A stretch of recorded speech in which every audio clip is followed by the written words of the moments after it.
Yeah. Sports reports, no gimmicks, no clowns. 2-5, Mr. Logical, we run this town. Real talk only, no chaser, no doubt. From the east to the west, it's the order we shout. Mic check, lights flash, game time, stay ready. 2 vets in the zone, keep the pressure real heavy. Big hits, big plays, yeah, we breaking it down. Truth rings in your speakers, every word is the crown. From the north side hustle to that southern flame. Midwest grind, west coast of the game. Sports talk kings, yeah, we wear that crown. Turn it up, let them know it's about to go down. Sports reports, no gimmicks, no clowns. 2-5, Mr. Logical, we run this town. Real talk only, no chaser, no doubt. From the east to the west, it's the order we shout.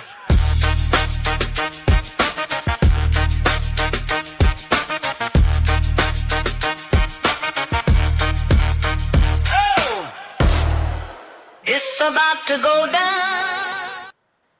Yes, you are now listening to the sounds of Sports Reports is ordered, and those sounds are brought to you by the one and only world-renowned, world-famous. He is Mr. Logical. And then, of course, I'm your unorthodox statistician, 2-5. We got picks, and more picks. It's that time of the week. So let's take it right from the top. Like, review, subscribe, share, rate, do all the free things, do all the good things. Liquid Death in hand, and let's pick some games. So, Mr. Logical, guess what? All the must-win games this weekend. Yes, the Chiefs. Oh my goodness! Every time I turn around, I feel like the Chiefs are having some kind of must-win game. You know, here we are again, no different.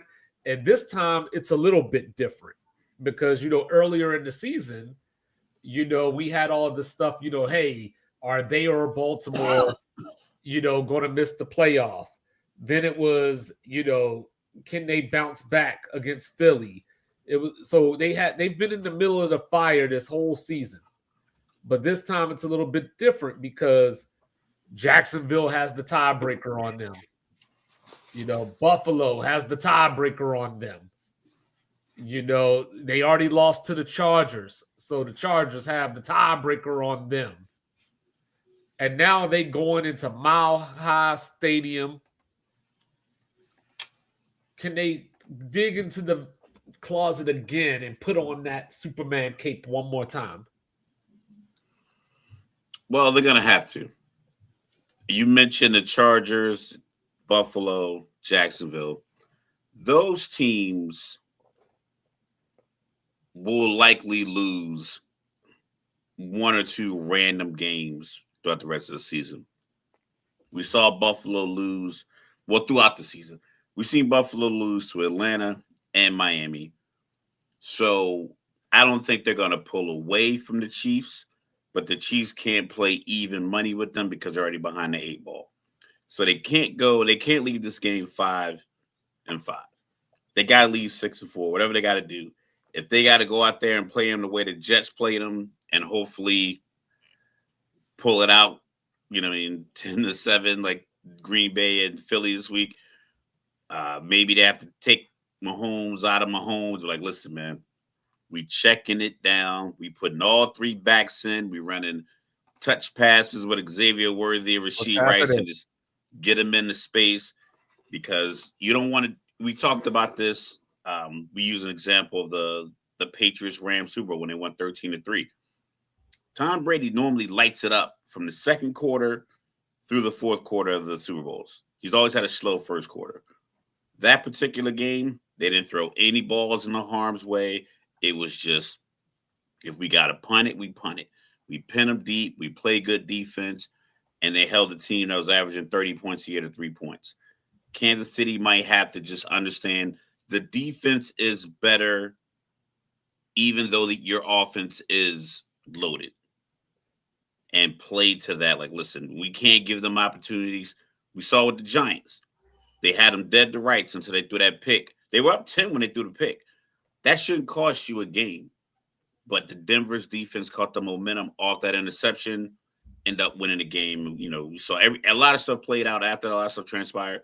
But that piece You punt the ball back to them deep. They're down 10, 2 possessions. They got to march the field. But if you allow the defense to make a play, give them a short field. Bo Nix has been having a rough go over the last few weeks. So if he gets the ball at the 34 off of a tip pass, I think he'll just try to run it in from there. Like, you know what? I've had a bad week, a bad few weeks. Let me just go make plays. And I think that's what Kansas City gets hurt.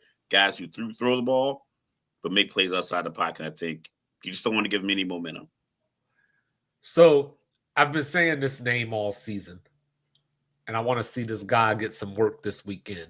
Brashard Smith. You know what I'm saying? It's either going to be a Brashard Smith breakout game. We're going to see vintage Travis Kelce, or Rashee Rice is going to come out of the backfield because Denver's going to spend a lot of time playing dime. And, they don't have Surtain. And over the last week or so, Jahdae Barron's been getting picked on. So Mahomes has the necessary weapon / game plan to get this done. Of course, Andy Reid is 22-4 bye week, so that matters. They've had time to stew on this game plan for Denver and be ready for this game on Sunday. Now, with that being said, what I'm saying? Hey, what's going on? What I'm saying? Kathy Magiana, what's up? Kansas City, their defense is going to be the key here, because can Cook keep Cortland Sutton in check? Who can wrap up Marvin Mims in space? Those are going to be the things. J.K. Dobbins is out this weekend. So Denver is already a team that struggles to run the ball as is. So now you're putting it all on the rookie, R.J. Harvey, who I like, but this is a big moment for him. So I think that Denver's defense is good enough to keep Kansas City under 20. And that's going to be the key. Can they keep them under 20? Can they pressure Mahomes? Because we saw in the Buffalo game, Looked like the Super Bowl that they lost. They brought the heat, and Mahomes, for some reason, he didn't take the short stuff. And he made this comment about how our record was better last year, but we're having more fun this year. Well, I got news for you, Pat. If you lose this game this weekend, the fun is going to cease. I mean, listen, I'm not saying the world's going to collapse if they don't make the playoffs. The thing about the Denver record, it's pretty much undefeated. I think he has maybe one loss, if that, to Denver. It's I know it's less than 3 because he only had 3 to the division the first 6 or 7 years. Yeah. His first win came against Denver as a rookie. I think if they look at the Bo Nix film from the last few weeks and they come up with a plan that matches that, they'll be fine. Kansas City doesn't really rush the passer well. They have great guys up front. Chris Jones gets after the quarterback, but he's often double teamed in those moments where it's all right, it's 3rd and 8. Because just no fault of his own, just because they know he's there, he doesn't really wreck 3rd down. From the inside, it's just easier to double team him. You normally need a guy off the edge. They do a great job of disguising their blitzes off the edge. So I think if they can get to him, like McDuffie coming off the edge, because he got to Josh Allen a couple of times in their last game that they played. And almost, Thornton was really close to catching that pass, that Hail Mary attempt to the end zone. And I think the guy said Cole from, University of Utah got his hands on it. But they were very close because they started just kind of collapsing the pocket and just coming with strange blitzes.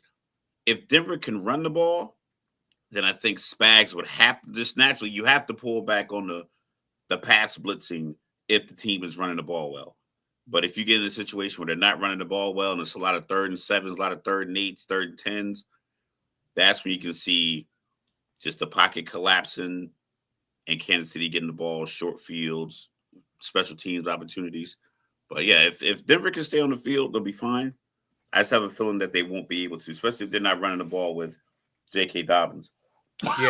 Yeah. And like I said, him being out is going to be a big deal. So I'm going to take Kansas City, low scoring, call it 20-17. I think Bo Nix is just going to make a bad play late that ices the game, for Kansas City.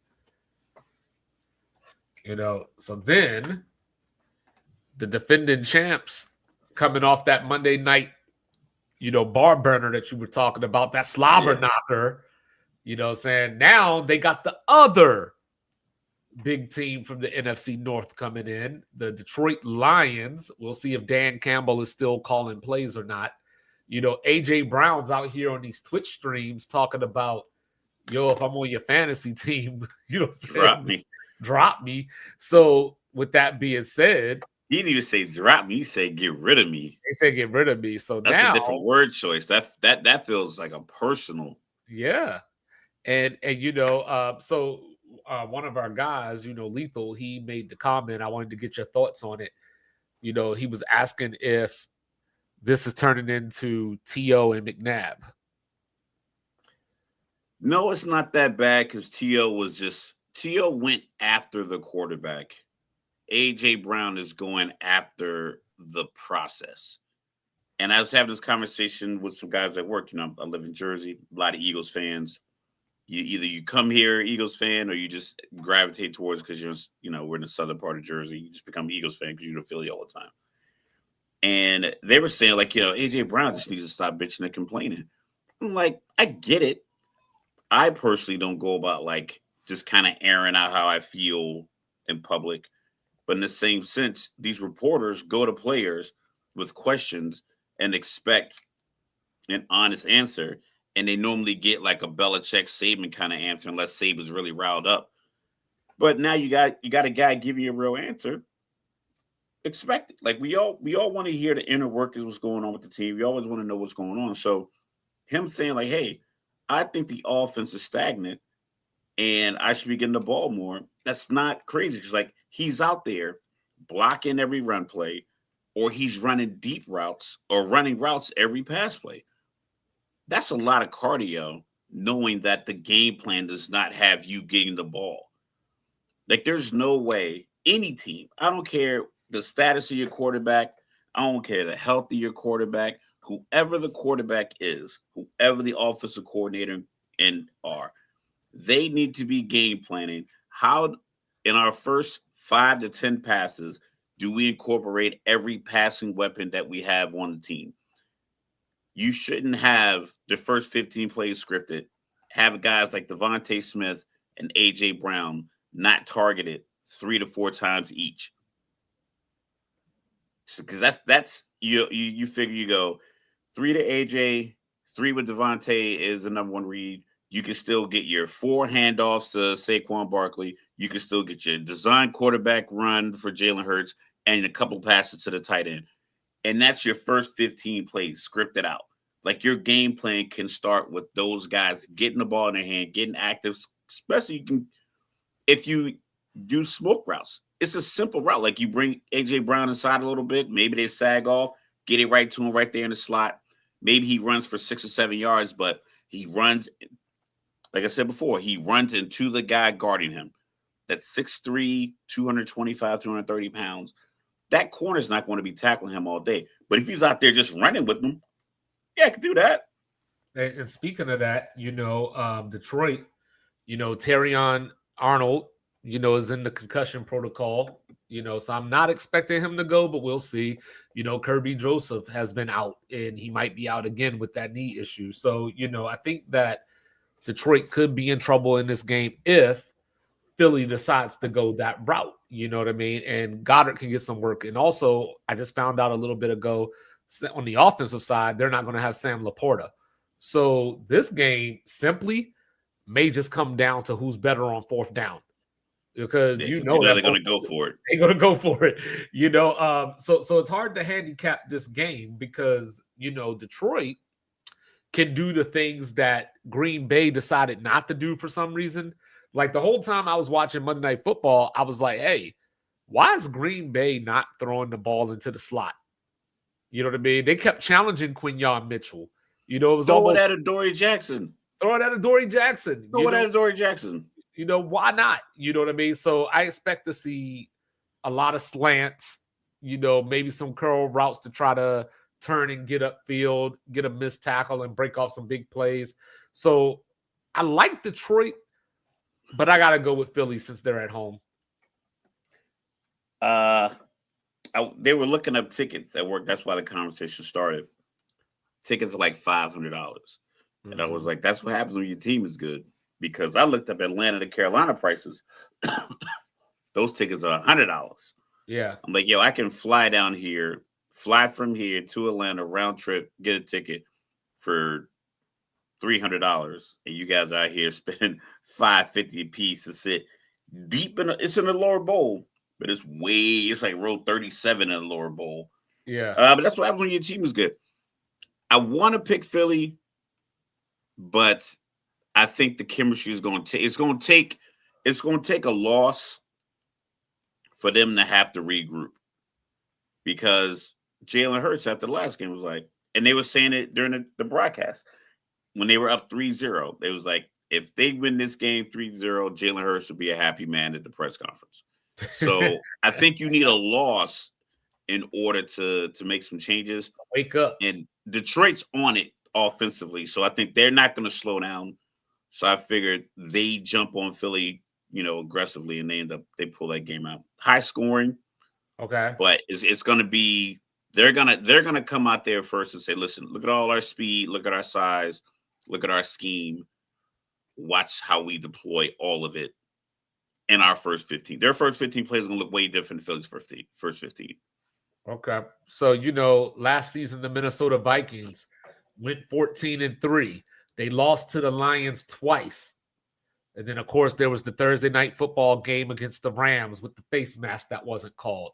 They got to the playoffs, and the Rams were all over Sam Darnold. So, Mr. Logical, Sam Darnold is returning to the scene of the crime out in SoFi. He's got a new squad with him. Can Seattle go into LA and take control of the NFC West? 40-40 tie. Oh. I'm joking. It would be fitting if that happened. Stafford's just playing out of his mind.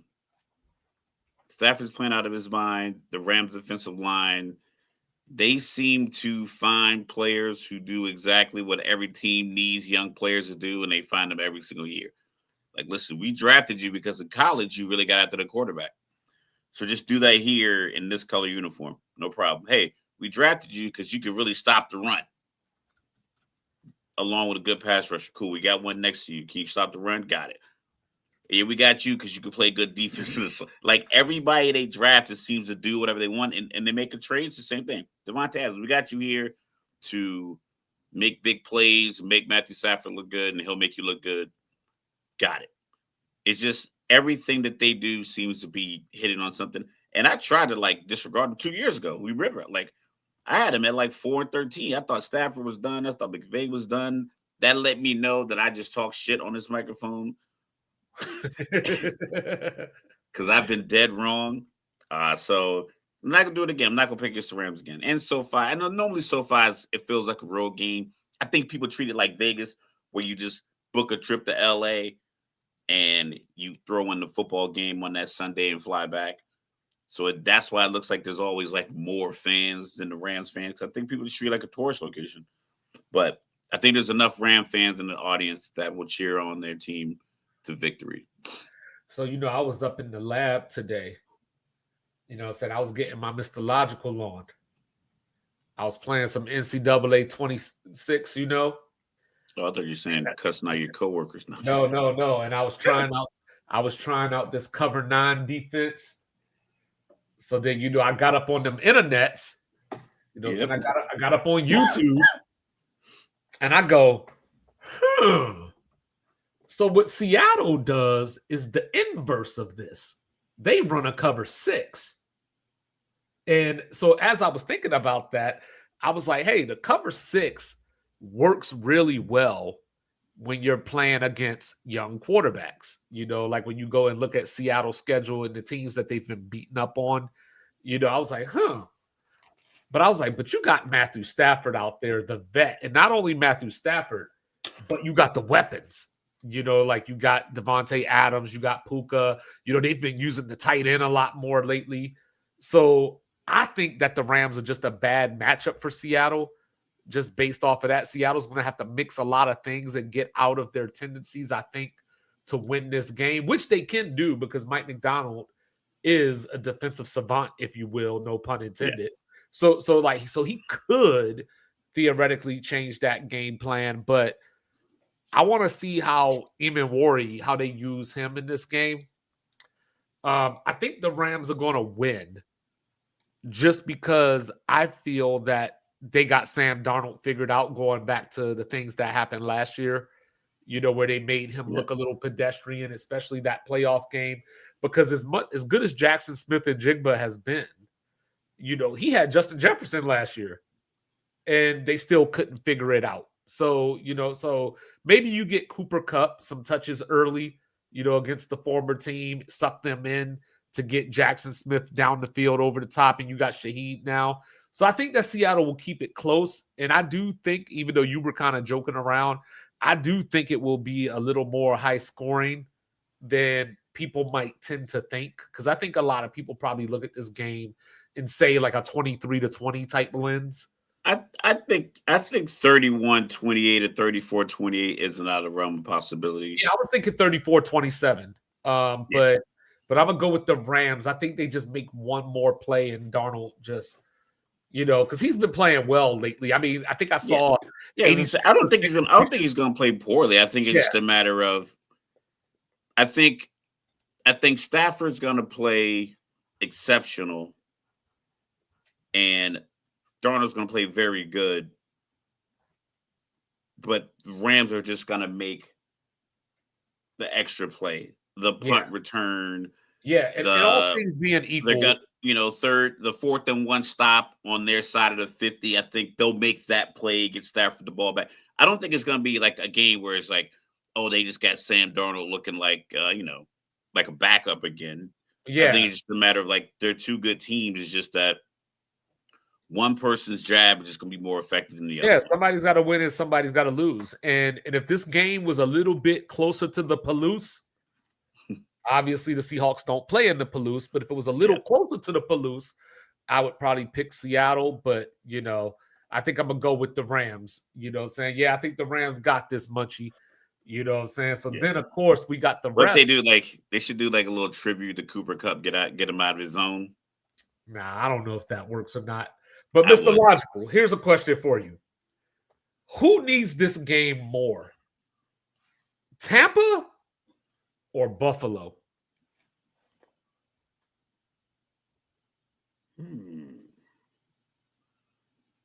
I think just for the sake of just basic math, Buffalo. Okay. Tampa's division, the three other teams in Tampa's division aren't built to compete with Tampa. So whatever record Tampa ends up with is going to be first place in the NFC South. Whatever it is. It could be 8-9. It could be 9-8. It could be 10-7. Whatever record Tampa Bay ends with, they'll be getting a home playoff game as the NFC South winner. Yeah. So I like Buffalo to win. I know they have a lot of respect for each other. You know, Josh and Baker been like in interviews throwing jabs at each other, saying like, you know, he needs a megaphone to talk to Josh Allen because he's 6'10". Right. And he's like Baker wears 2 gloves when he golfs. I mean, just little quips and stuff like that. So I think they have a lot of respect for each other. I just like Buffalo. I think Buffalo's in a more dire situation considering that the Patriots are 9-2. That's the world we live in now. Drake May's having like the best 11-game stretch of any quarterback in the history of the sport. It's crazy. Another guy I was like, I don't believe in, and I'm just not good at this. I'm good at talking shit. I sound good. My voice is nice, and I'm just going to grab with that. I might be wrong a lot. I mean, I'm willing to admit it because I'm like, I'm seeing my takes. I'm hearing my takes. I'm writing my notes down. It's being recorded in HD, and then Sunday comes around, and the guy plays like a superstar. So New England 9-2, running away with the division. Buffalo needs it. at a minimum, just to not have that explosion and implosion, so to speak, at the end of the season. I think if their season kind of, I want to say bottoms out, because it's not the fault of the Buffalo coaching staff that New England got a good coach and they're having a good season. But I think if New England runs away with this division and then Buffalo's there fighting for 5th, 6th, or 7th, and we see all the teams that are kind of jumbled in there and injuries and player movement, you might end up in a situation where Buffalo's in that mix and the Steelers are in that mix. So it's a lot of teams kind of fighting for that 5 through 7 spot. Yeah. So this Buffalo will blow. I think Buffalo blows their team up if they don't get 5, 6, or 7. I think they fire the coach. I think they make kind of unnecessary moves. So I don't want to overreact. You know what I mean? But, Buffalo goes to Houston next Thursday. They go to Pittsburgh the week after that. They host Cincinnati. Then they go to New England. They close out the season in their next to last game is against Philly. So I don't want to overreact, right? But I think Buffalo needs this from a mental standpoint. They came into the season, everybody was smooching on them, telling them how great they were. This is the year you're going to get Kansas City. I picked them to win the Super Bowl. I'm sure I'm not the only one. You know what I mean? So they came into this season with fanfare and high expectation. Now, there comes a point where certain things have to happen to go in your favor, right? Because Kansas City, see, Munchie sounded like me out here. You know what I'm saying? So Buffalo, if they go into the playoff as a wild card, it's already a disappointing season. You know what I mean? How though? Because they only gave one of New England their wins. Like New England has one win from Buffalo. It doesn't matter because Buffalo doesn't play well on the road, for one, as Munchie said earlier, but also like Buffalo thrives off having you in Orchard Park, the lake effect and those type of things. If Buffalo's out here going out to Mile High, I think they're a better team than Denver overall. But you know what I mean? If they are a wild card team, they lose that first playoff game, then yeah, you got me.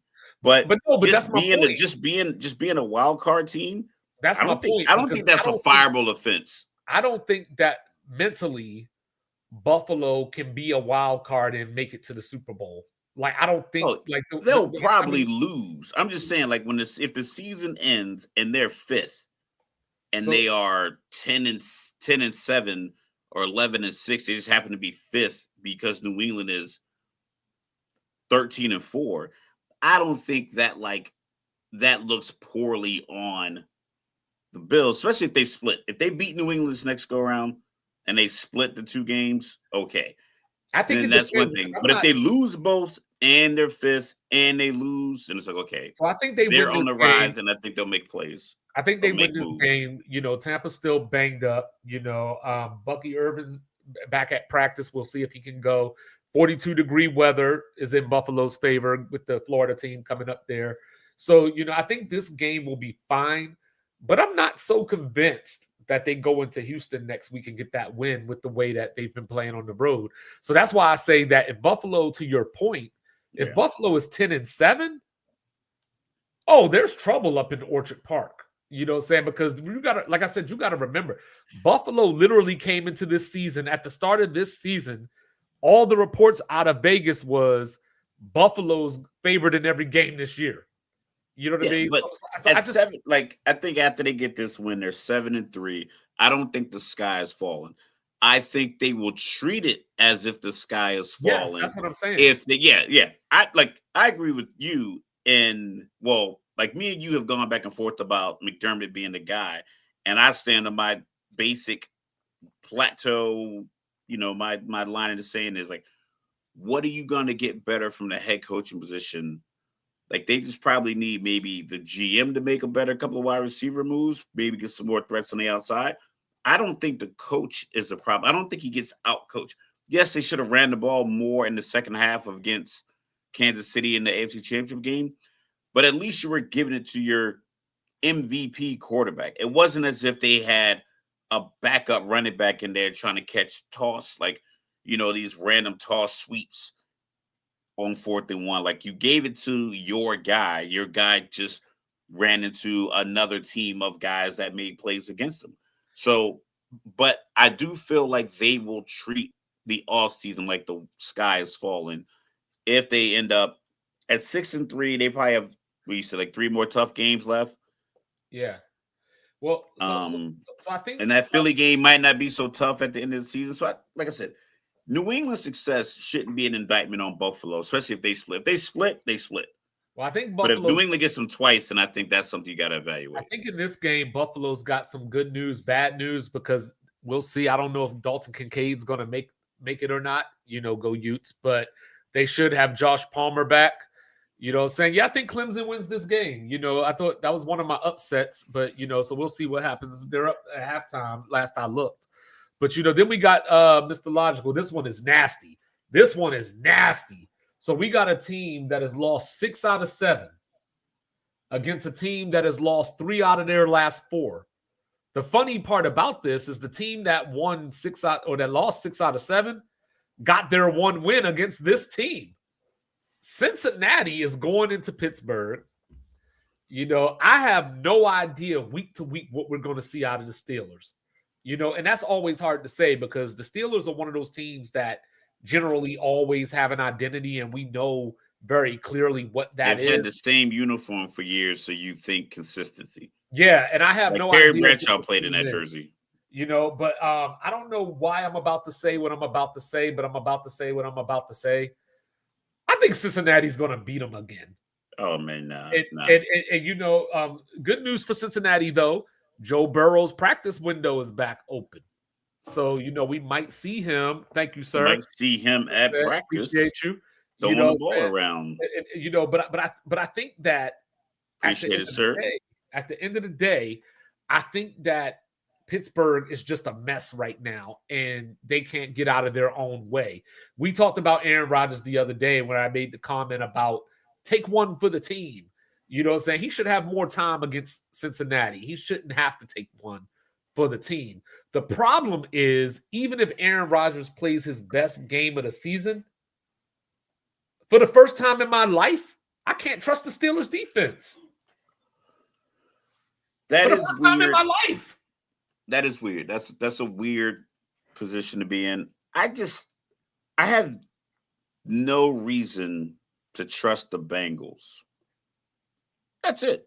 Oh, it's just like that. That's it. It's just that simple. It's like I can't be like, oh, yeah, they lost 6 out of 7, but they're really joined as a unit. That's not true. Offense beefing with the defense in public.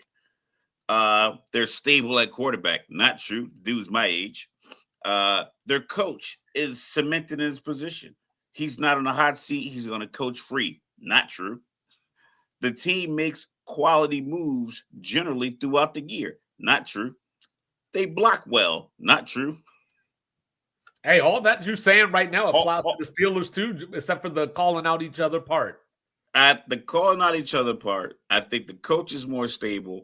I think they have defensive playmakers on the Steelers who, if you miss an assignment on a Jalen Ramsey blitz, he could wreck your game plan. If you don't slide help to the right side of the offensive line, TJ Watt, who's 1 sack away from tying his brother, I believe, can wreck your game.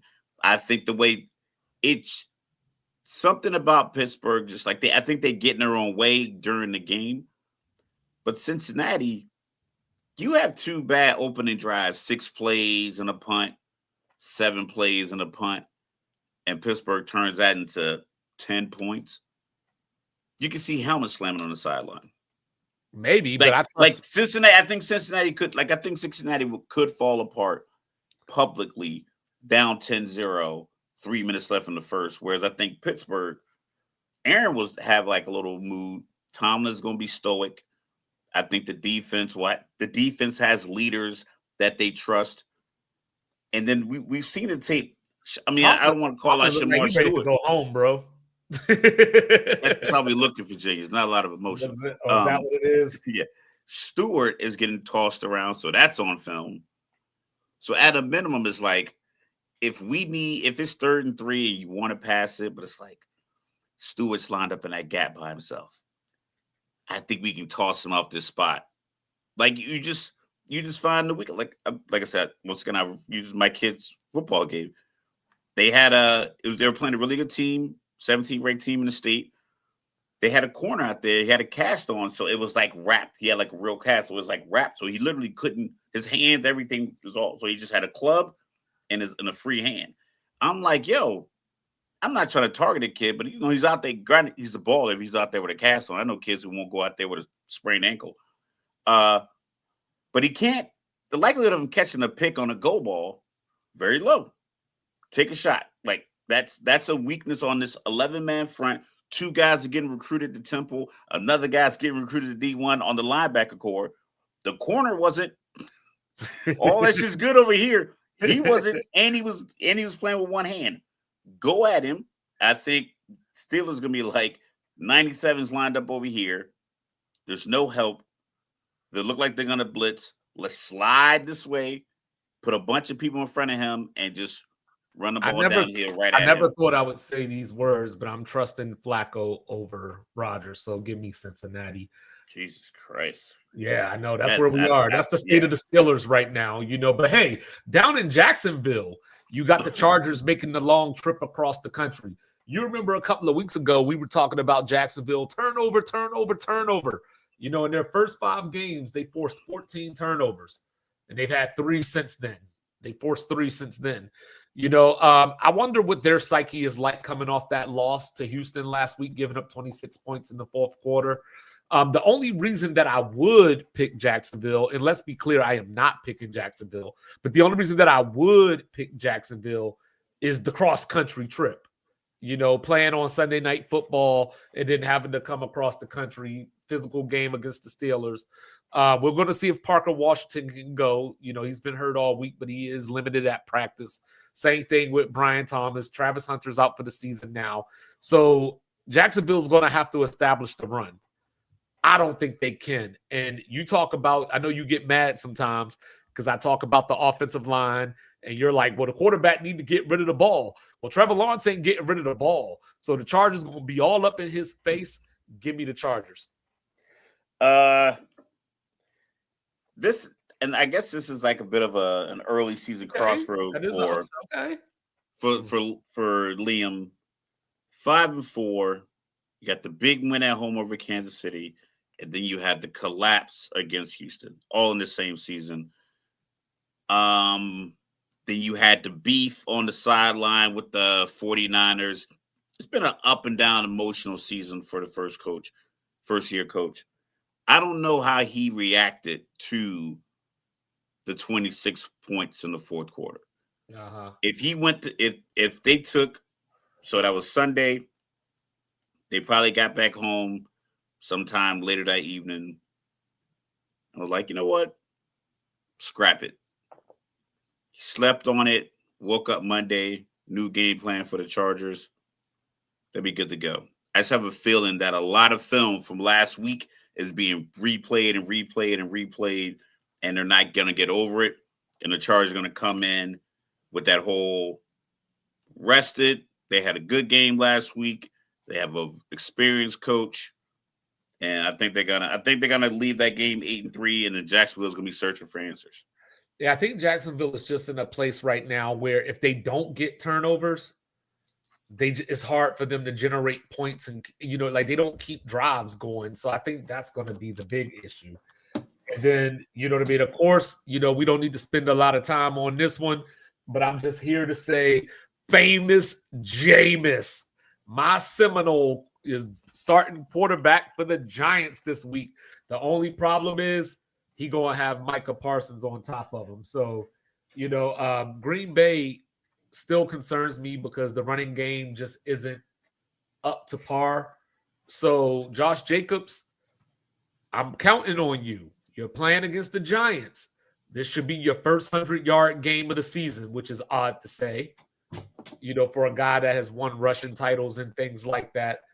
But I think Green Bay gets back on track this week. We'll see what Mike Kafka has planned out offensively. But, without Scatterbo, it's hard to trust the Giants going forward to be competitive with most teams, especially a team coming off this type of loss that they're coming off of on Monday Night Football. You know, people starting to question LaFleur like we talked about the other day. I think Green Bay. He's got a video since you, right? Yeah, I think Green Bay gonna put something on them.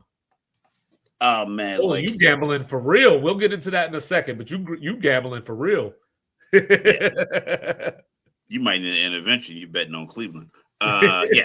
So the thing with the Giants is that they weren't supposed to beat the Chargers, and they did. They weren't supposed to be up on the Broncos, but they were. I think people are looking at that moment as like the that's when the season ended for the Giants. That interception, that ended it all. That interception, losing that game was like that was the moment where you're like, you know what? We're back to the drawing board. But I saw a quote today, and I hope it's fake, but it sounds real. It's like Jameis Winston says something like, they gave me the keys to the organization. I'm going to drive the car like I stole it. That does sound like a Jameis quote. I think Jameis could literally have a game where he goes, 27 for 38, 3 touchdowns and 4 picks. I mean, like he could just have one of those games where a guy who normally doesn't get the ball, Jameis is like, well, he was open, he was down there, so I threw it and he caught it. I'm on over here, Jalen Hyatt. So excuse me. So I think it could be one of those moments. But Matt LaFleur, if he's a coach worth anything, he'll make sure like those guys are ready. And there's no real weapon on the Giants. You can just stick to your keys, stick to your assignments. I think they'll win games. But like I said, I think Jameis he'll get a couple of drives, a couple of 8-9 play drives in where he's just making plays and the Giants will get 14, 17 points. But it won't be close. Yeah. So I don't know what to expect down in the compressor because I got one team that beat the Buffalo Bills. You know what I mean? And then they turned around and done whatever since. You know, I got a team that beat this team 30-0. They beat the Packers. And then they lost to the Saints last week. You know, so Carolina. Hey, actually, let me back up for a second. Darnell Mooney broke his collarbone in training camp. Did he? Yes. Like, so, he started the first game. He's been hurt. And then, they talked to Raheem this week, and he came out and said that he hurt his collarbone. He broke his collarbone in preseason. So I don't know how that works. You know what I mean? First of all, I saw a stat that he ran 1,200 yards and only had 2 fantasy points. Like they tracked his routes, his in motion, deep routes, whatever. 1,200 yards and had 2 fantasy points. That's just pure cardio. Yeah. The Panthers, Falcons. Like I could harp on the Falcons all day. The biggest issue is that the game last week, the defense played great. They got after Daniel Jones. He was literally bleeding, still making plays. It would have looked cooler if it didn't look like lipstick. Like, cause like when he was bleeding, like that'd be a cool picture, but it was like perfectly red. Like if he just would like wiped his mouth and it would have been like on his face while he was calling the cadence, it would have looked like more like Rambo. Yeah. But in the alternative, it looked like Tu Wong Fu. Thanks for everything. Look that up for you young heads. But yeah, it looked like lipstick, but they literally were literally beating him up. And they're gonna come out this week based on what I've seen this year and not get the Bryce Young at all. That is my problem with Atlanta. They scored 34 points against the Commanders. They damn near have 28 points in the first half against Buffalo and only can muster 3 points in the second half. Like you're almost up 28-7 going into halftime with whatever game plan you had going on, and you come out the second half and only get 3 points. That's the problem with Atlanta. And that's why it's hard to pick them. This week, I'm going to just go back to fandom. I'm drinking out of my Atlanta glass here, so I'm going to pick them. But it literally wouldn't surprise me if Jalen Walker and James Pierce Jr. have been getting to the quarterback. Last week, I think they both had a sack and a forced fumble. And this week, they'll have a completely different scheme that won't have either one of them rushing the passer. So, how many? This is a weird question. Excuse me. How many times this season do you reckon Bryce Young has passed for 200 yards? They are. Let me check their record real quick. Let's see how many games they actually played. So they've played 10 games. I think he missed one game, so it gives him 9 games. So 200 yards, 200 plus. Just 200. The over of 200.5 or 199.5. 4. 1. Jesus Christ. Give me the Falcons. The Atlanta game. Was it the Atlanta game? I don't think it was the Atlanta game, but it was the Miami game, I want to say. But give me the Falcons. Carolina theoretically should be able to run the ball, but I refuse to believe that Bijan isn't going to get loose one of these weeks. The problem is, and it's like I said, if you can watch the game, like I don't think it'll be in your region, but I'll just send you a video. I'm gonna call out the formation in the commercial break. Hey, just then I'm gonna film the play, and I'm gonna film the play. Like I'm gonna call it out when it's we're back from commercial break. I'm like, all right, pistol, stretch play to Bijan to the right. Boop. And that's what they're gonna do. I could probably do it literally. Any situation, third down, if they and even other Falcons fans know, so like they put the fullback who's a tight end in motion with 4 seconds left on the play clock. So he gets from one end, and then he's gonna get to here. The ball's gonna get snapped with 2 seconds left on the play clock, and he's gonna try to wham block the defensive lineman. Every time they just fill that gap, and then Bijan stopped because they're running the same stretch play to the right. I don't know if I would say Atlanta's overrated, but I will say that if for all you bettors out there that love streaks, Carolina has won 3 out of their last 5 down in Atlanta. The hardest game of the week for me to pick, Chicago at Minnesota.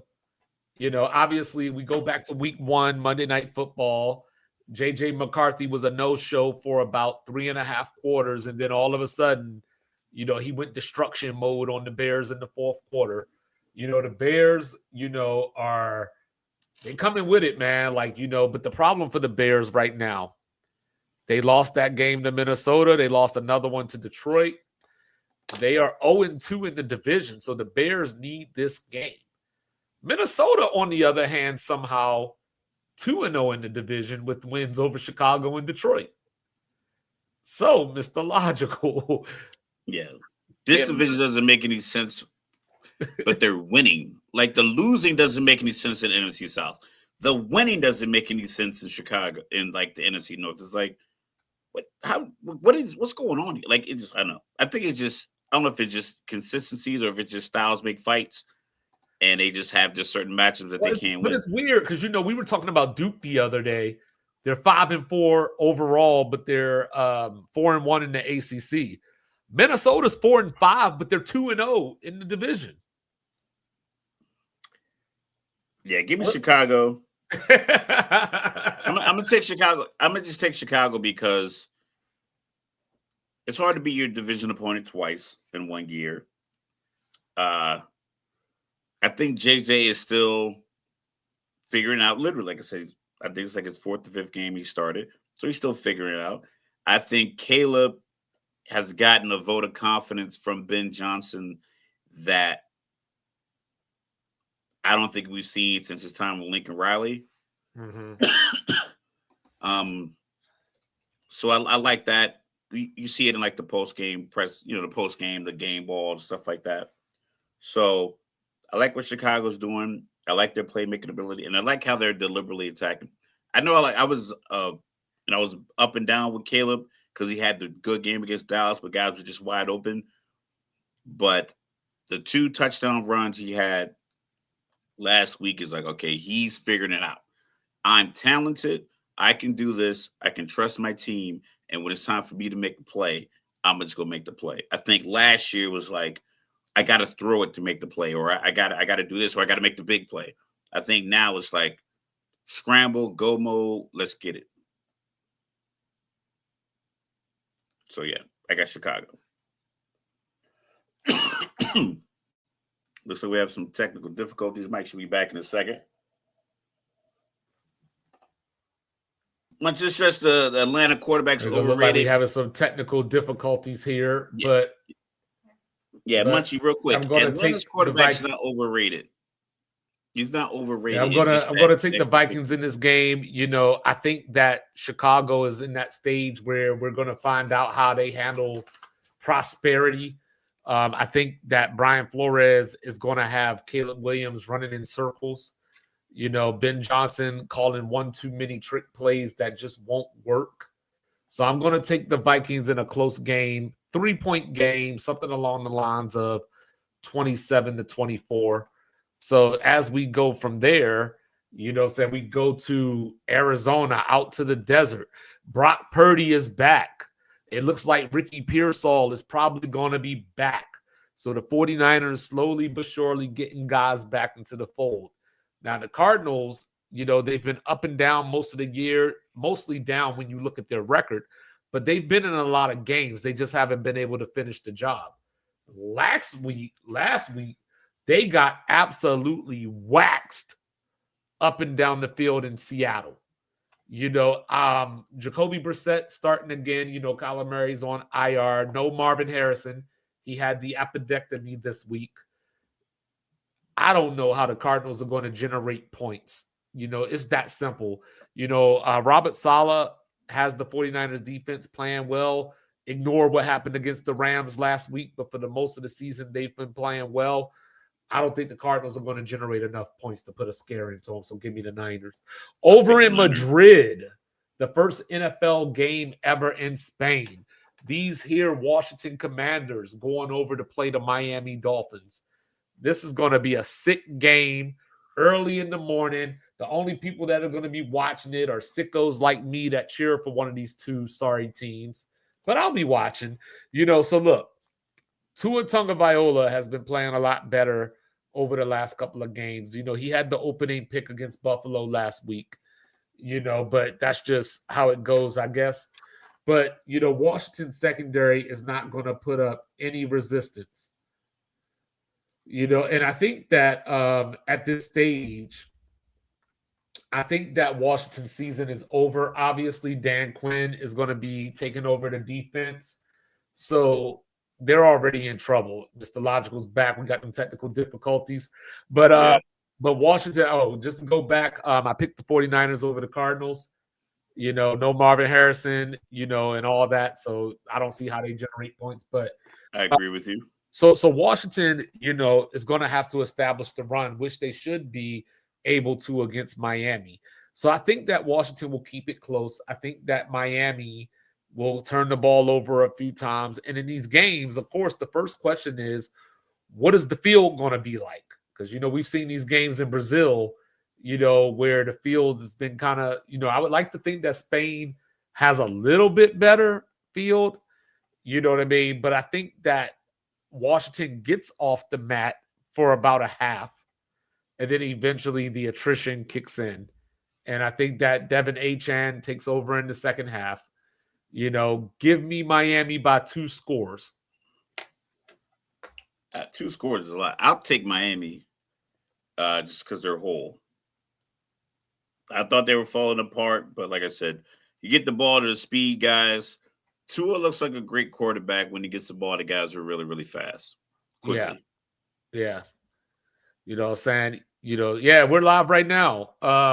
You know what I'm saying? But then we got the Titans coming off the bye. You know what I mean? Against the Texans. Hopefully they have CJ Stroud back. I was feeling real froggy. I was wanting to pick an upset, but I ain't going to do it. So the Texans, Mr. Logical, for all their faults, how this season started, they're only a game out of the playoff race right now. You know what I mean? So they could be the beneficiary going back to Kansas City. If Kansas City loses to Denver this weekend, Houston could be the beneficiary of that loss. Yeah, it's going to be a lot of teams that people thought were better. They're going to be in that 5 to 8 range fighting for it. Yeah. And that's, I guess, what the NFL wanted with these 17 games is going to just muck it up a little bit. But yeah, Houston, they should handle the Titans. The Titans have probably had the most underwhelming NFL season I could ever think of. Because even a team with the number 1 quarterback, they put him on TV a lot. And it looks exciting. Like the number 1 quarterback just kind of does it for him. Chicago lost a lot of games, looked exciting. Jacksonville looked exciting. The Titans they fired their coach. They didn't even let the coach finish the year. So it's just they have a weird problem in Nashville. So yeah, it'll continue through this weekend. Yeah, so Cam Ward, they're coming off the bye, so hopefully they've been able to work out some kinks in their offense. They didn't do it from training camp? No, they didn't do it from training camp. You know what I mean? With the offensive coach that they had, but Houston's got too much on the defensive side. I don't know. Like last time they played, it was 26-0. So I don't think it's going to be that bad. I think Tennessee will fight, but I'm going to take the Texans. Man, we're 10 games into the season. It's a lot of guys are like, this team's going nowhere. I got to worry about next year. My hamstrings tight. I'm coming out. And then Munchie said he was going to put some money on the Browns. I'm not joining. You know what I mean? The Ravens. Can the Browns get to 17 points in this game is my question. Baltimore's defense has been playing a lot better, but we have to take into account the opponents that they've been playing during this stretch. You know what I mean? The other part of that is the Browns probably aren't as good on offense as any of these teams that Baltimore has shut down. Gabriel, the Jets game last week, the Jets still don't have an interception. I don't know if Dylan Gabriel finishes this game. Not from the standpoint that he gets knocked out, but just from the standpoint of how long can you watch. Bailey Zappi's going in. Well, he might, but it ain't gonna. I don't know if it's gonna be Dylan Gabriel. Gabriel's going in because Stefanski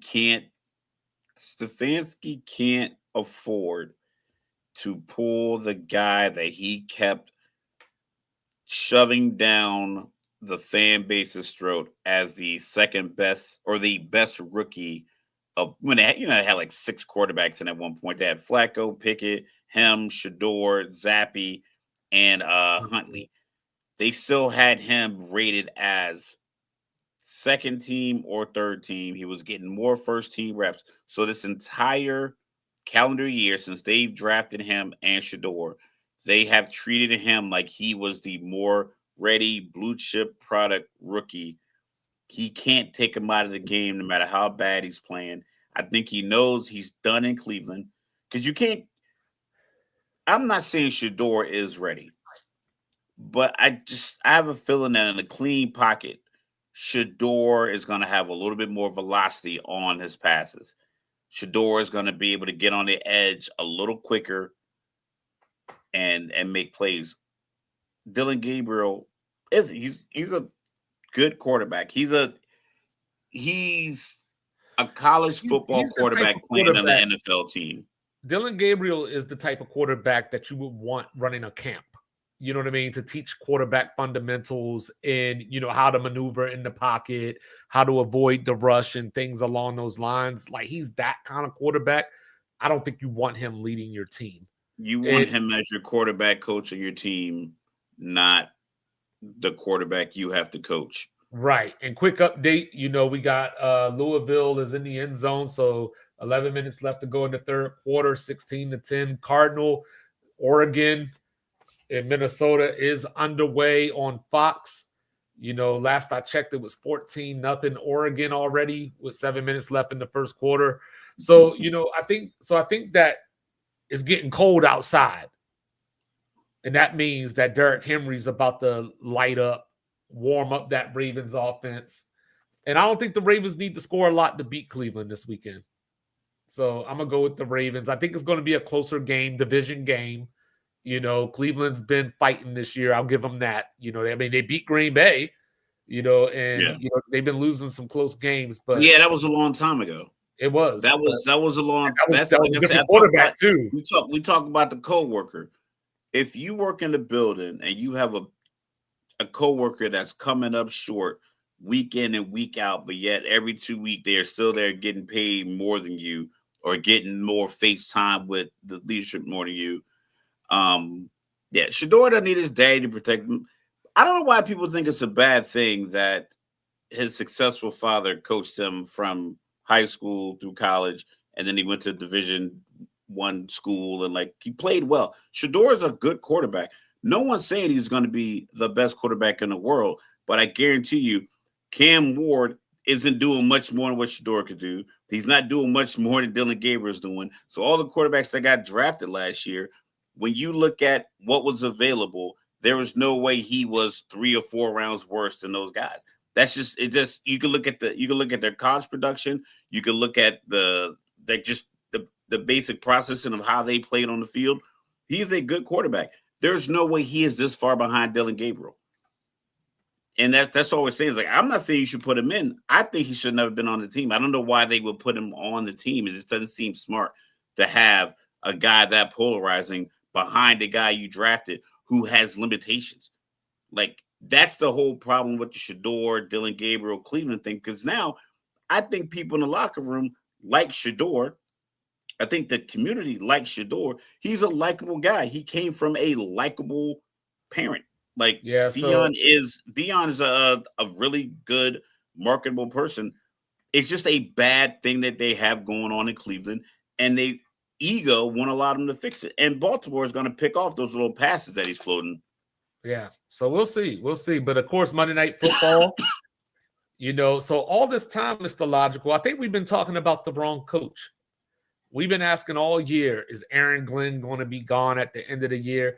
Maybe we should have been asking about Pete Carroll. The Raiders sitting here at 31st in scoring, 30th in total yards. They got the Cowboys coming in. They're not going to be able to keep up with the score. But the problem is Dallas is 1-4 on the road this year.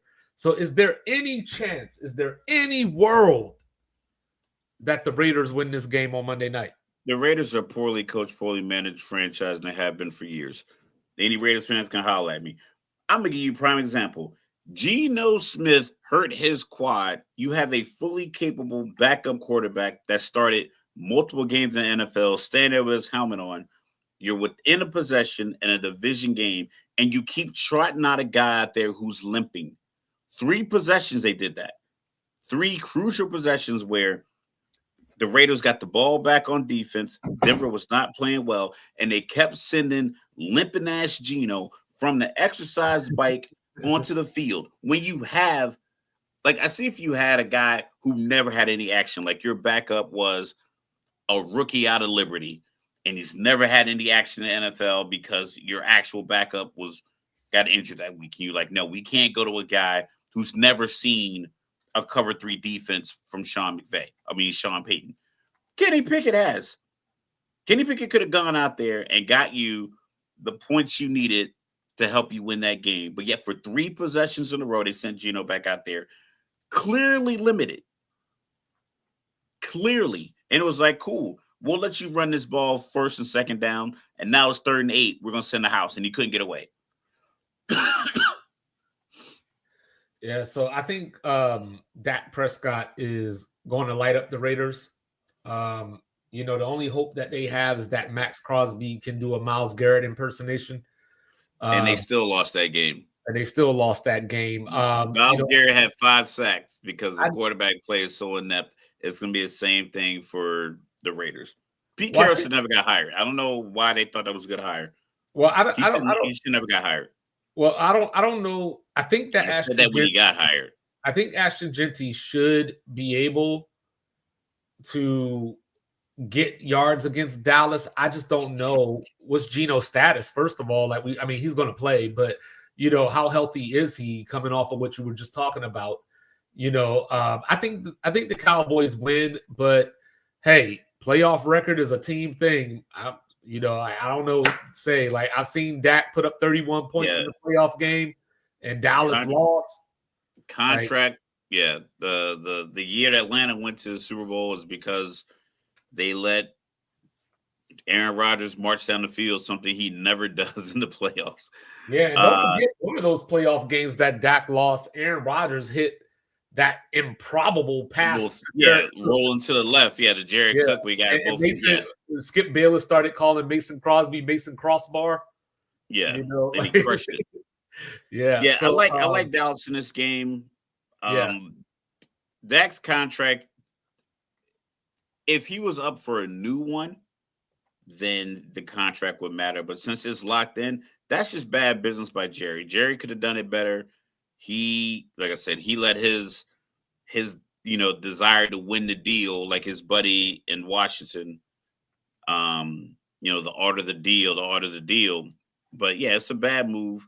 But they'll beat the Raiders because the Raiders made more bad moves the Raiders been making bad moves forever. And I think they're like Dallas West.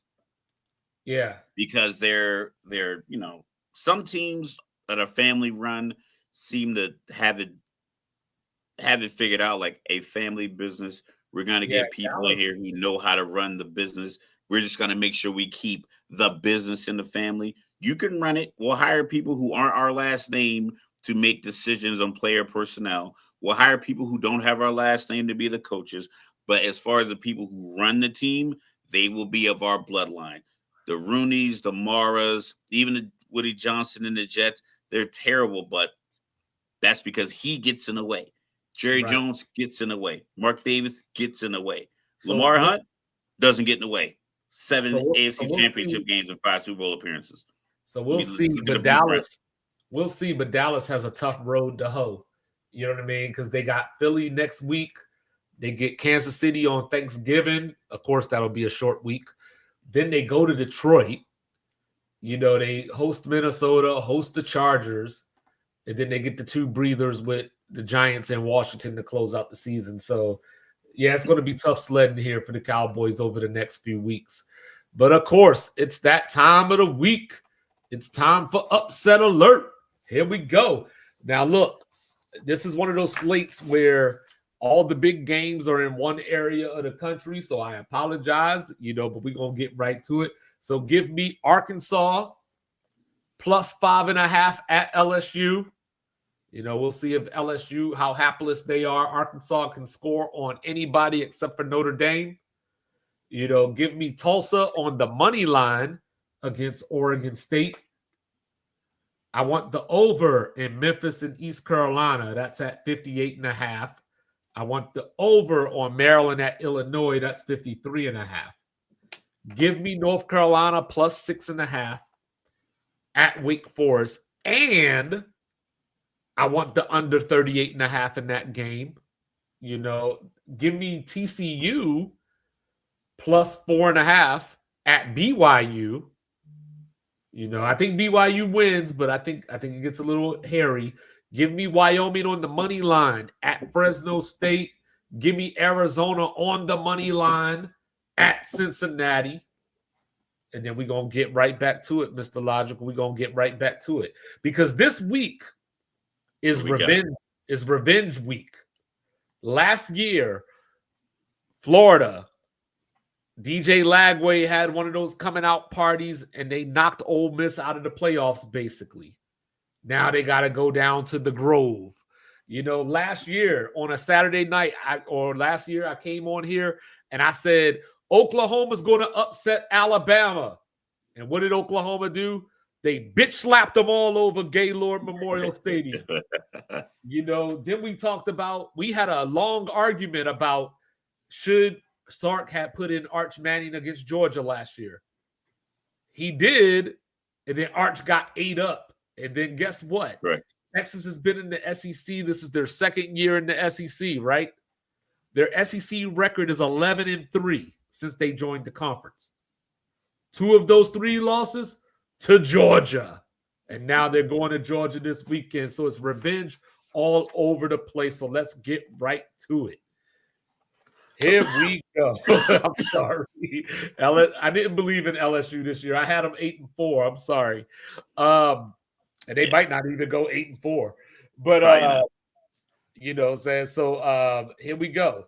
We got Texas going into Athens. You know, we talked about it just now. You know how basically Georgia has owned Texas so far as Texas came into the SEC. Gunnar Stockton had to take over in the second half after Quinn Ewers got hurt in the SEC title game. No problem. So, Mr. Logic, with all the ups and downs that Texas has had this year, do they have a fighting chance to win this game tomorrow? Say a fighting chance just because it's 5 versus 10. You can't, like, you mean you're the 10th ranked team in the country. They haven't played like the greatest, like, you know, consecutive football games. They've been playing good football. I know we counted Arch Manning out after early on his struggles against Ohio State, even in their win, struggling. Like I said, I didn't like how he was flexing on old boy. Like, listen, you weren't flexing against Ohio State. Don't flex against like Louisiana Monroe, whoever the hell they were playing. But I think Georgia's just. Just think Georgia they have more championship pedigree in their coaching staff. I think their quarterback under the radar plays a little bit better than Arch. I'm not sure about Sark in crunch time. I don't know. I can't recall a big game where they were seemingly the underdogs and he really coached them over the edge to success. It just feels like he just has Texas. He has the team. He has the facilities. He has the heritage. And, like, they just go out there and they play football games. It doesn't feel like it doesn't feel like he puts them in a position to win when they – because I feel right now they're at a disadvantage. I think the quarterback plays a disadvantage. I think the experience level is a disadvantage. I think the playmakers are a disadvantage. So ultimately, I believe this is a game where he's going to have to coach, play call for his life. And I don't recall that happening. Like, I can't recall like those kind of moments where, you know, definitively like, oh, Sark put together a game plan that foiled this other better team's game plan. Mm-hmm. So you're the aficionado. So like, you can tell me like, hey, well, he did this here. But I don't recall it recently. Well, you know what I'm about to tell you? I'm about to tell you that you're absolutely right. Oh, look at that. So in the last 2 years, Texas has made the semifinals. You know, the first year they lost to Michael Penix in Washington. Last year they lost the game to Ohio State. But before that, my name for Sark was 8-win Sark. You know what I mean? Because if you go back through his career, you know what I mean? They went 13-3 last year, 12-2 the year before that. He's only won 9 games once, besides those 2 years since he's been a head coach. So you're right. He doesn't tend to do that. You know, now with that being said, this game, the first rushing offense in the nation the rushing defense against the fourth rushing defense in the nation. So yards are going to be hard to come by. I think this game is going to come down to which quarterback can get loose. You know, which quarterback can take over the game with their legs. You know, I came into this year with a lot of criticism for Gunnar Stockton, and he's grown up this season. You know what I mean? To whereas when I have to ask myself, who do I trust more in the clutch? Would it be him or would it be Arch? It would be him. And, oh, by the way, he's at home. Now, when I look at Texas on the road this year, week 1, no harm. You went up to Columbus, lost by a touchdown, no harm. Yeah, but touchdown losing 35-28 versus a touchdown 14-7, that's different. No, 100%. But since then, they lost at the Swamp to a team that fired their coach. You know, they went to overtime at Mississippi State. They went to overtime at Kentucky. You know what I mean? Like, these are not the things of a team that you're looking at and saying, I got confidence in you going between the hedges and coming out with a win. Yeah. So now Georgia, luckily for Texas, luckily Georgia hasn't been necessarily after the quarterback as much. Like as we known them to be after the quarterback. I've Yeah. been voicing concern about their secondary all season. The problem is that Texas doesn't have the ability to hurt Georgia in the way that Georgia can be hurt. Because you remember the Tennessee game, Georgia gets hurt over the top. Yeah. It was You people know, just completely out of position. Texas doesn't have that vertical threat to apply that pressure to Georgia's defense. So they're going to have to go back and forth and try to dink and dunk up their way down the field. So, that's going to be tough sledding. That's going to be tough sledding. Liquid death, dead billionaires. So Get yourself a liquid death. So the good news is that Texas's defense might be better than Georgia's this year. So I'm gonna give Texas a punching chance on the scoreboard, but I think it goes along with the Ohio State game. It was 14-7, but you weren't ever worried. Yeah, you never worried that they were going to win at 17-14. Right. Yeah, so I think that's what's going to happen in this game. I think that's what's going to happen in this game. I think that we're going to look at this game.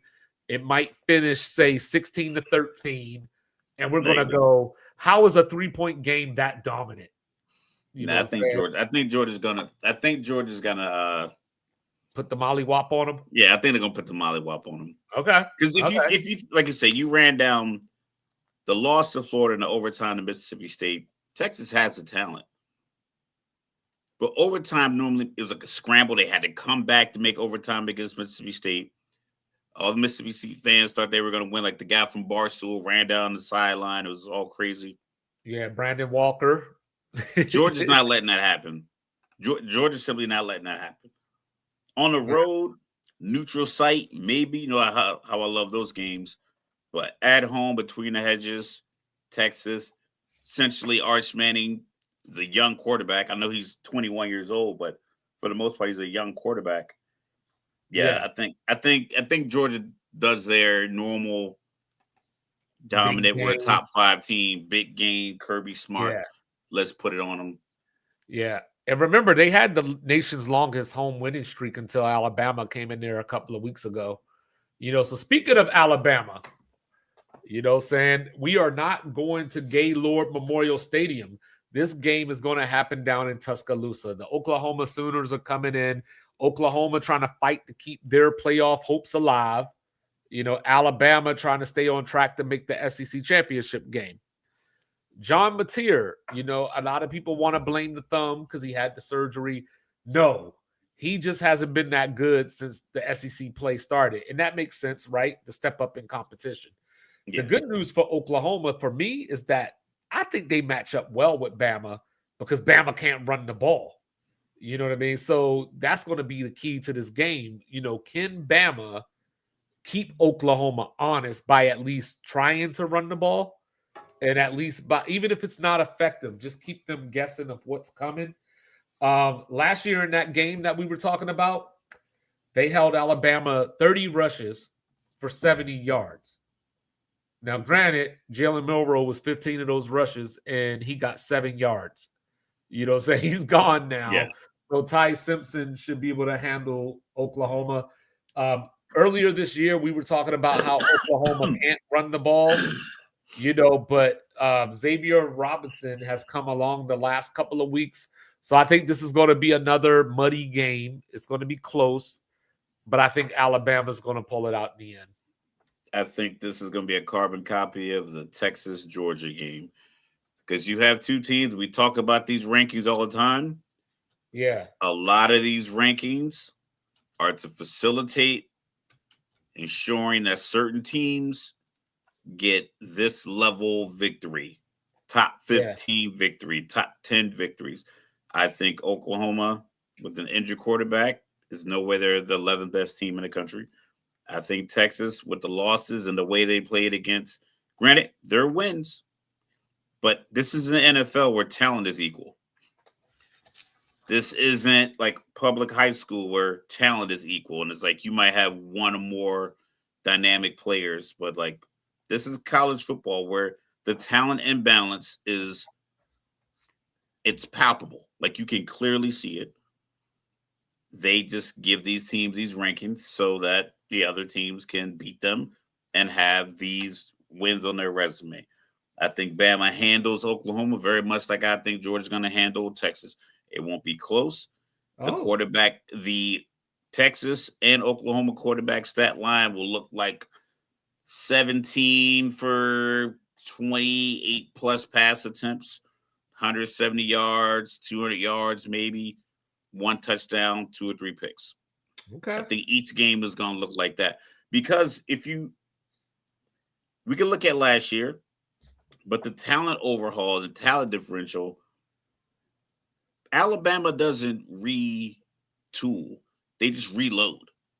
And they just send a whole new wave of top tier talent at you that they got from high school, prep school, JUCO, and other colleges, along with all the guys they recruited. The guys are already there.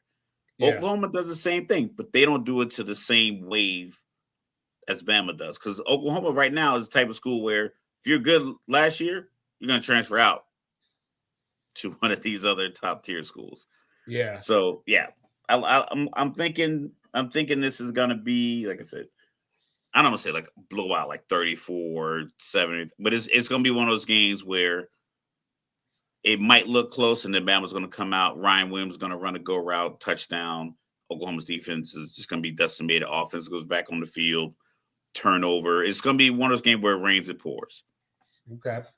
So then, of course, up in the great state of, or I should say, I'm sorry, no disrespect, the great Commonwealth of Pennsylvania, the Notre Dame Fighting Irish are coming through to play Pitt. We talked about this the other day. Pat Narduzzi saying that this is not a must-win game.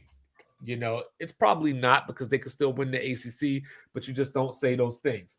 So yeah, I don't like that phraseology either, especially when you're at home. Like, even if you don't say it's a must-win, you could say it's not a must-win for our conference standings. Especially when it's Notre Dame. It's not like we defend home field, blah, blah, blah, blah, blah, blah, all those galvanizing phrases and speeches and all those lines, all those. You don't just say, nope, I don't care if we lose this game. That's a weird thing to say. Like some people go to the podium and just talk too damn much. Is that a Jedi trick that he's doing? No, I think it's just some other dumb shit that he says. He only says dumb stuff. He only says dumb, and it pisses me off. It's like, dog, stop bitching. Just fucking coach. Yeah, so Jeremiah Love, the last 3 games, averaging 8.5 yards per carry. He would be getting some Heisman love if people didn't love quarterbacks so much. The good news for Pitt is that they have the number 1 defense in the country as far as yards per carry goes. All right. Braylon Lovelace, get used to the name. Rasheem Biles, get used to the name. Kyle Lewis, get used to the name. These guys are going to give Jeremiah Love and Jadarian Price headaches. The good news for Notre Dame is C.J. Carr has come a long way from that opening night against Miami. The bad news is who the hell you beat. Because when I look at Notre Dame's schedule, there's a whole lot to be desired as far as these teams that they've been beaten up on. So this is a step up in competition. Mason Heinchel, he didn't start the year as the starting quarterback. Eli Holstein benched. Pitt hasn't lost since they put him in the starting lineup. But he has fumbled the ball 4 times this year. Yep. So Mr. Logical. It's not a must-win, apparently. Notre Dame favored by 12.5. Can Pitt cover? Pitt covers 31-21. Okay. Yeah, I don't like him saying it's not like. I understand. Like, I think the question is buns. I think every game when you're trying to win championships and you're in a top tier Power 5 conference, the question of is a must win. They're all must wins. We want to win every single game if you can, especially if you already have a loss, because we know how when you're not in the SEC, if you have a loss, how that factors into the bowl game that you get. So you should go to the podium like, yo, every week we want to win. We don't care who comes here, but we want to defend home field more than anything. Blah, blah, blah, blah. Like, that's it. You don't need these sound bites and all this other obnoxious shit. I mean, Notre Dame's going to beat the brakes off of them, but at least act like you were confident. Because if you get beat bad enough or you get handled by Notre Dame, the film for what Notre Dame did to you is available to your future opponents.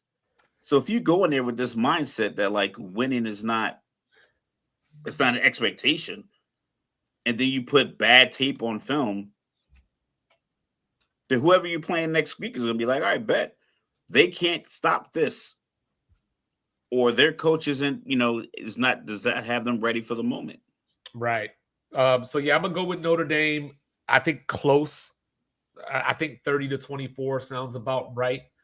But Mr. Logical, you know what my favorite game is, right? Guess that line. I got a line. I got a line for you. All right. So we got Georgia Tech going into Chestnut Hill to play Boston College. Bill O'Brien. 19.5. 16.5 is the line. Okay. 16.5. So real quick, we'll go around the nation before we get out of here. Just a couple of notes. I wanted to take a moment to shout out Joe Fagnano. I thought it was Fagano this whole time, but it's Fagnano. Quarterback at UConn. 25 touchdowns, no interceptions this season. He's 25 years old.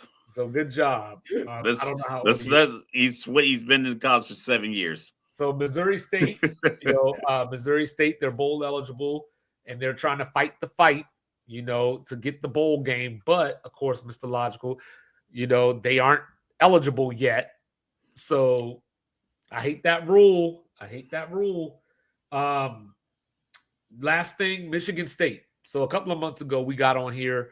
We had a conversation about Michigan. And did the NCAA punish them too harshly? Was it too light? So on and so forth. So Michigan State is looking at this going, why us? Because they had recruiting violations. They didn't cheat. They didn't have a dude dress up and go on the other team's sideline and take pictures and sit in the crowd or any of this stuff. But that's the most unnecessary cheating in this day and age. You can just watch the game on TV. But this you get all these camera angles. It's so stupid. But this is what Michigan State got from the NCAA. They got 3 years probation. They have to forfeit 14 wins. So theoretically, their head coach doesn't have any Big Ten wins right now. They have to pay $30,000 plus 1.5% of the program's football budget, which is $58.6 million. That's the budget. So 1.5% of that. So $5.8 million. So too harsh? Absolutely. Consider the team in the same state have violations. They had a goddamn Netflix documentary about it. And the coaches, the players, the former coaches, ADs, everyone got to pick their punishment. It's like I grew up in a pseudo strict household, right? Yeah. So my mom was gonna whip my ass. She's gonna whip my ass. But my cousins, they had to go pick a switch, and they're probably thinking like, "Yo, Ralph just gets a couple of hits with the belt, and it's a wrap. I got to go out here and pick my demise, embarrass myself, come back with the wrong size one, and you just beat me in front of everybody." That's what Michigan's getting. I mean, Michigan State just getting beat in front of everybody. Meanwhile, like the sibling gets one quick hit.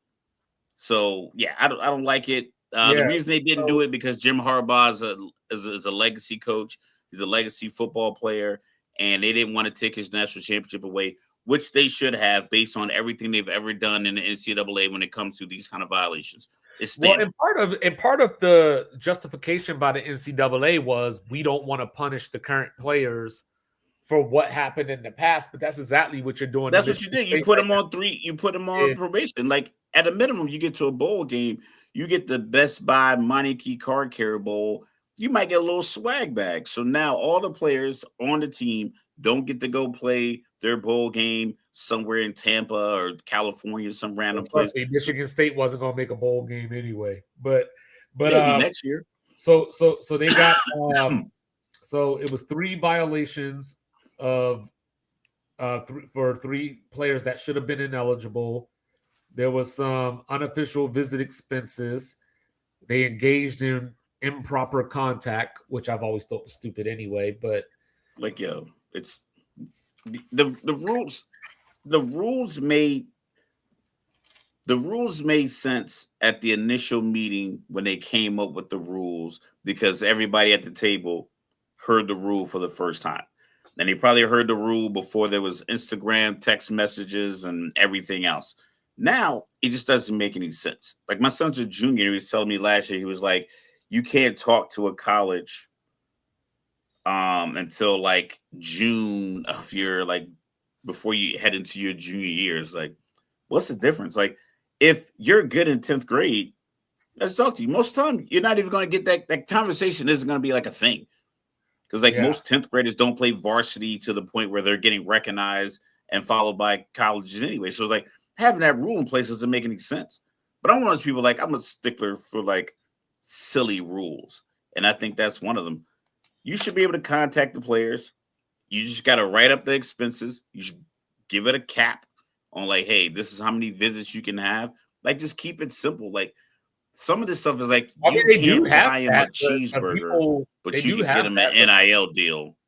I mean, like, so it's like, it's just weird, like, the type of, like, the hairs they split as if that's giving them the people the advantage. Like, the advantage is when you come to the campus, our locker room has 65-inch TVs with PS5s connected, all of them, and Toledo doesn't. Like, you keep acting like the money that somebody gets directly is, like, the thing that's swaying them. It's like, no.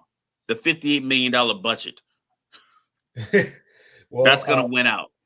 Clemson is going for a 4th and goal here, from the 2.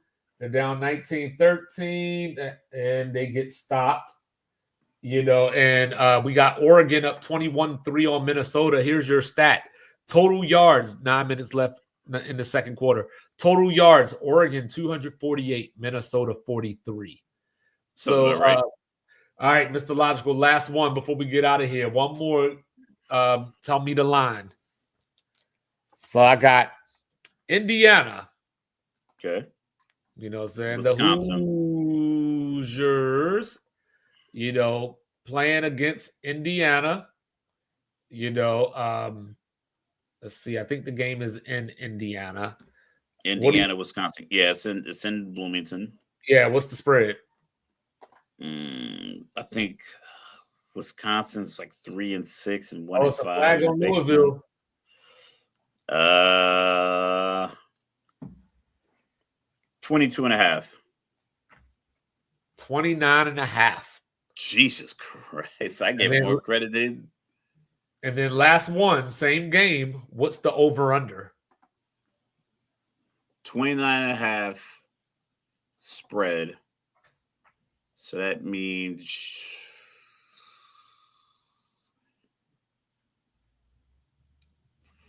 52.5. 43.5.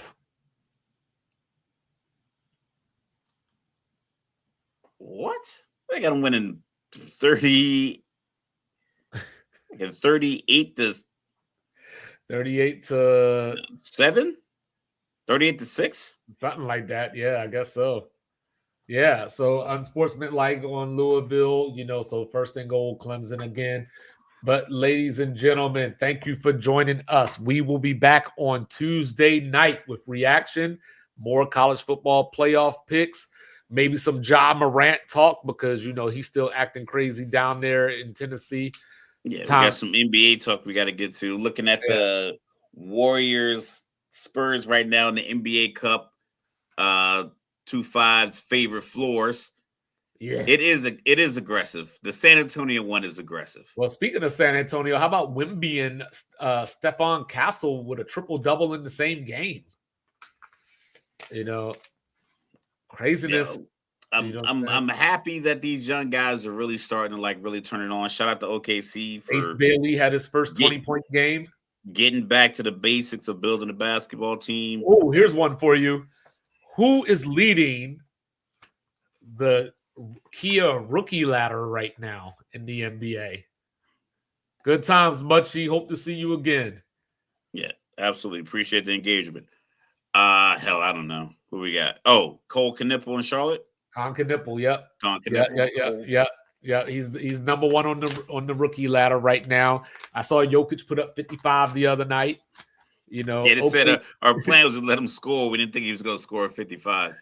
You know, OKC with the back-to-back, like I said, they beat the Warriors by 24, turned around the next night, beat the Lakers by 29. Draymond's calling out his teammates. There's a lot going on. Yo, you see Draymond in the, I forgot what commercial it is, but he's still on the naughty list. It's like a bunch of celebrities, and it's like, you know what? You're on the good list. And Draymond's like, what about me? He's like, not this year, maybe next year. Yeah. That's craziness. But we will be back. We love y'all so much. You know what I'm saying? Like, review, subscribe, share, rate, do all the free things. Do all the good things with a liquid death in your hand. He is the one and only world-renowned, world-famous, cool, calm, and collected. Born in Texas, raised in VA, representing New Jerusalem. Shout out to Kirk Cousins. And you know what I'm saying? He said, watch out for the New Jersey Devils. You know what I'm saying? He is Mr. Logical. Don't bring feelings to a fact fight. Don't do it. And then, of course, down here in the Alamo, it's your unorthodox statistician going left so much you thought I was southpaw.